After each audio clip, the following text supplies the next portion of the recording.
Rules always prevail over individuals.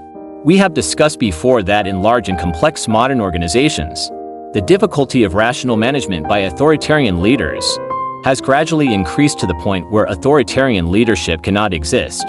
So, how can large groups better develop? The answer lies in relying on gradually refined rules that encourage division of labor and cooperation.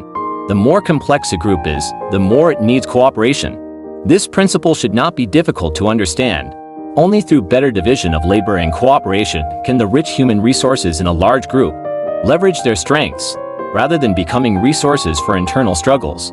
Under the leadership of a domineering leader, using various oppressive tactics to maintain dominance will only lead to internal conflicts at all levels of the group. Most members will be in constant fear, and the overall efficiency of the group will be low, resembling a scene of struggling for survival.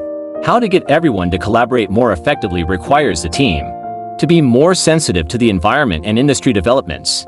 It requires a deeper understanding of various professions. Although these rules may sound complex, it's challenging to establish them perfectly all at once. Finding perfect rules may indeed be difficult, but the perfection of existing rules is not important. What matters is having a few core principles. The foremost principle is that the importance of rules surpasses any individual. This is crucial. Only by recognizing this can we prevent new authoritarian leaders from emerging unexpectedly and leading the group into another abyss with their inflated ambitions. To illustrate, if we consider a social group as a complex organic life form, each person can be seen as a cell. We know the human body has trillions of cells, but does the body rely on one super powerful cell to command and control? If so, that super cell is undoubtedly a developing malignant tumor that will soon disrupt the body's functions.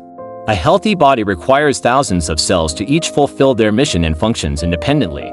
Only in this way can the loss of any single cell not lead to the decline of the entire group.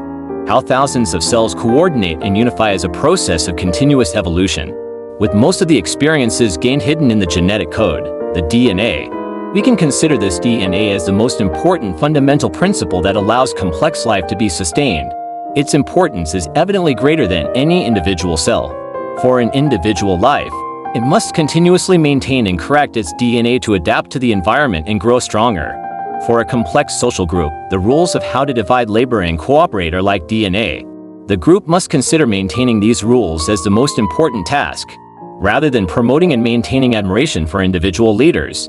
This kind of promotion is the seed that causes large groups to fall into the cycle of unpredictable and unlimited changes of different dictators and nightmare-like cycle. For a country, these rules can also be seen as the basic legal system of the nation. This legal system is superior to any individual's. Only by realizing this and taking the highest actions to uphold these rules can a social group develop and endure for the long term. The core secret to long-lasting stability should lie here. This concludes our discussion for today. We will continue in the next episode. Thanks for watching and happy holidays to everyone.